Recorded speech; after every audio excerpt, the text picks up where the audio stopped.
পরিচালনার সুযোগ পায়, ওই এলাকার যিনি কাউন্সিলর হবেন, যিনি মেয়র থাকবেন, এমপি যিনি হবেন, বৎসরে 4 বার তাদেরকে এই নদীর পানিতে গোসল করানো হবে।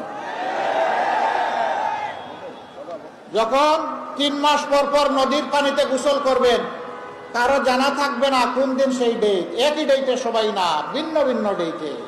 কাজে এই নদীর পানিকে মুক্তার মতো পরিষ্কার রাখতে তারা বাধ্য হবে। যেই মেয়র, যেই জনপ্রতিনিধি এই দায়িত্ব পালনে ব্যর্থ হবেন, তাকে বরখাস্ত করা হবে। সমাজকে অসুস্থ রেখে কিসের মাতব্বরি আর তোমার নেতাগিরি? সমাজের দায়িত্ব যিনি পালন করতে পারবেন চৌকিদার হিসেবে, তার হাতেই সম্মানের চাবি তুলে দেওয়া হবে ইনশাআল্লাহ। সম্মানিত ভাইয়েরা, এইভাবে জনপ্রতিনিধি হয়ে 5 বছরে একবার এসে দিনে রাত্রে 24 ঘন্টা 2 হাত দিয়ে শুধু সালাম দিয়ে যাবেন, বাজারে টুপির দাম বাড়ায় দিবেন, তসবিগুলা হাতের মাঝে ঝুলবে, ওয়াক্তে বেওয়াক্তে নামাজ পড়া শুরু করবেন, জিতা বাপেরও কবর জিয়ারত করবেন, এগুলা বাদ দেবেন, এগুলা মানানসই। হ্যাঁ, আপনি যদি আল্লাহকে ভয় করেন, নির্দিষ্ট কোনো ধর্ম যদি আপনি সম্মান করেন, অনুসরণ করেন, আপনি সারাটা বছর করেন।